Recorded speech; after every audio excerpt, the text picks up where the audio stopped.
Selamat pagi. Ini kita akan tengok subtopik yang baru. Peristiwa bersandar dan peristiwa tak bersandar. Apa beza antara dua peristiwa ini? Dua peristiwa, contohnya peristiwa A dan peristiwa B ialah peristiwa tak bersandar. Jika peristiwa A tidak mempengaruhi kejadian peristiwa B dan sebaliknya. Nanti kita akan tengok contoh. Sekarang kita tengok apa perbezaan antara peristiwa bersandar dan peristiwa tak bersandar. Untuk peristiwa bersandar ni, kad berhuruf konsonan, kali pertama yang dipilih, tidak dipulangkan. Itu adalah tugasan dia ke dalam kotak P. Jadi kekurangan kad berhuruf konsonan, yang pertama tadi, dia akan mempengaruhi keberangkalian untuk memilih kad konsonan yang kedua. Sebab bila dia kad itu tidak dipulangkan, jadi bilangan dia akan berkurang. Jadi dia akan mempengaruhi keberangkalian untuk yang kedua. Kalau peristiwa tak bersandar, kes dia adalah kad huruf konsonan yang dipilih pada kali pertama, yang ni dia dipulangkan ke dalam kotak P. Sebelum kad kedua dipilih. Jadi pulangan kad pertama ini menyebabkan keberangkalian memilih kad berhuruf konsonan yang kedua akan sama dengan keberangkalian memilih kad berhuruf konsonan yang pertama. Jadi keberangkalian pemilihan kad berhuruf konsonan yang kedua ini tidak akan mempengaruhi pemilihan kad berhuruf konsonan yang kedua. Jadi secara kesimpulannya, untuk bezakan sama ada peristiwa itu bersandar ataupun tidak bersandar, kita tengok kalau keberangkalian yang kedua tu ada berubah, jadi itu adalah peristiwa bersandar. Jadi sekarang kita tengok contoh yang kedua.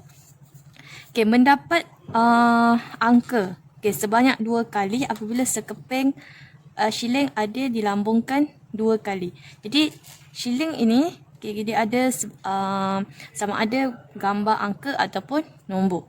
Jadi dia dibalingkan 2 kali. Jadi peristiwa ini tak bersandar lah. Sebab keberangkalian untuk mendapat angka dan lambungan shilling pertama ni tidak akan dipengaruhi keberangkalian mendapat angka dalam lambungan shilling kedua. Yang contoh B pun sama, boleh tengok. Cikgu nak tengok yang contoh yang bersandar. Contoh C. Apa dia punya peristiwa?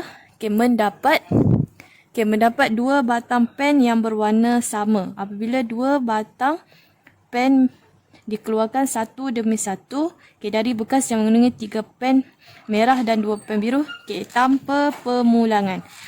Jadi bila tanpa pemulangan, jadi keberangkalian yang kedua itu akan ada berubah. Bila ada berubah, jadi peristiwa itu bersandar. Sebab keberangkalian mendapat pen merah yang pertama akan mempengaruhi keberangkalian mendapat pen merah yang kedua. Bagaimana anda membuat dan menentusahkan konjektor tentang rumus keberangkalian peristiwa bergabung? Menentusah konjektor ni maksudnya kita nak buat pembuktian untuk rumus keberangkalian peristiwa bergabung. Jadi awak kena ingat, ini adalah yang kamu dah belajar sebelum ni.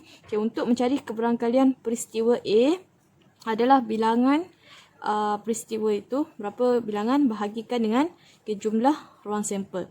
Ini adalah NA ni jumlah peristiwa A itu berapa kali. Kalau keberangkalian peristiwa A itu kosong, maksudnya peristiwa A tidak akan berlaku. Tapi kalau keberangkalian dia adalah 1, jadi apabila peristiwa A pasti berlaku. Itu adalah perbezaan antara PA kosong dengan PA 1. Keberangkalian persilangan dua peristiwa A dan B yang tak bersandar adalah sama dengan hasil darab keberangkalian A dan keberangkalian B. Jadi kalau kita nak tulis dalam kita nak simpulkan dalam ayat matematik, keberangkalian bila persilangan adalah A dan B. Maksudnya keberangkalian A bersilang dengan B, kita boleh cari dengan menggunakan rumus keberangkalian peristiwa A darab peristiwa B. Sekarang kita tengok contoh yang ketiga. Kita ada sebuah kotak F mengandungi 7 kad berlabel PAMERAN. Dan satu kotak lagi, kotak G. Kita ada 5 kad yang berlabel. Kotak F tadi awak ada 7 kad yang berlabel.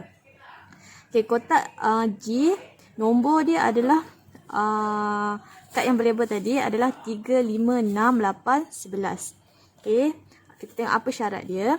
Okay, sekeping kad dipilih secara rawak. Okay, jadi ini adalah kotak F. Okay, yang ni adalah kotak G. Okay, sekeping kad dipilih secara rawak daripada kotak F dan kotak G masing-masing. Jadi sekeping. Okay, jadi sahkan konjektor rumus keberangkalian untuk mendapat huruf P dan. Okay, jadi mendapat huruf P dan nombor genap dengan menyenaraikan semua kesudahan yang mungkin. Jadi kita nak buat dia punya konjektor rumus. Okay, jadi yang pertama, okay, kita tengok hukum pendarapan. Okay, hukum pendarapan tadi adalah bila dan maksudnya keberangkalian A darab keberangkalian B. Okay, jadi untuk mendapat huruf P adalah, okay, untuk mendapat huruf P daripada kotak F adalah keberangkalian mendapat huruf P adalah 1/7. Sebab apa? Sebab huruf P dalam kad yang berlabel huruf P dalam kotak F ada satu sahaja. Jadi keberangkalian dia adalah 1/7. Okay, seterusnya, okay, keberangkalian mendapat nombor genap adalah 2/5. Okay, kenapa 2/5? Sebab kita tengok kad yang berlabel nombor genap adalah 6 dan 8. Jadi 2 kad tadi daripada jumlah kad yang ada adalah 5. Sebab itu 2/5. Okay, jadi untuk membuat dia punya rumus, ataupun kita nak cari dia punya keberangkalian. Okay, jadi P ni adalah keberangkalian. Okay, keberangkalian mendapat huruf P dan nombor genap adalah, rumus dia adalah PA darab PB. Okay, PA tadi adalah 1/7. Okay, PB yang tadi, peristiwa yang kedua adalah 2/5. Okay, bila kita darab, kita akan dapat 2/35. Okay, kaedah yang kedua, kita tengok. Okay, menyenaraikan kesudahan yang mungkin. Tadi menggunakan hukum pendarapan. Okay, kalau kita menggunakan kesudahan yang mungkin, jadi ini adalah secara berpasangan. Okay, maksudnya yang pertama ini adalah kad yang pertama yang dipilih. Okay, yang belakang ni adalah kad yang kedua dipilih. Jadi kad yang pertama adalah huruf P. Okay, jadi P, kad yang kedua adalah nombor genap. Jadi P6, P8. Okay, jadi ini adalah kesudahan yang mungkin. Dia adalah 2 kesudahan yang mungkin. Okay, jadi jumlah ruang sampel dia adalah 7 darab 35. Okay, macam mana kita dapat 7 darab 35? Okay, untuk mencari dia punya jumlah ruang sampel adalah jumlah peristiwa. Okay, jumlah peristiwa untuk yang peristiwa A. Okay, sebelum ni kita dah belajar. Okay, yang ni Okay, untuk mencari dia punya jumlah bilangan kesudahan adalah peristiwa A darab peristiwa B. Jadi kita akan gunakan di sini. Okay, jadi peristiwa A darab bilangan peristiwa B. Okay, peristiwa A adalah 7 lah. Sebab kita ada 7 kad yang berlabel. Okay, peristiwa B adalah kotak G. Ada 5 kad yang berlabel. Jadi 7 darab 5 awak akan dapat 35. Okay, jadi kita buat dia punya keberangkalian. Mendapat huruf P dan nombor genap adalah 2/35. Okay, 2 ini adalah dia punya kesudahan daripada keseluruhan.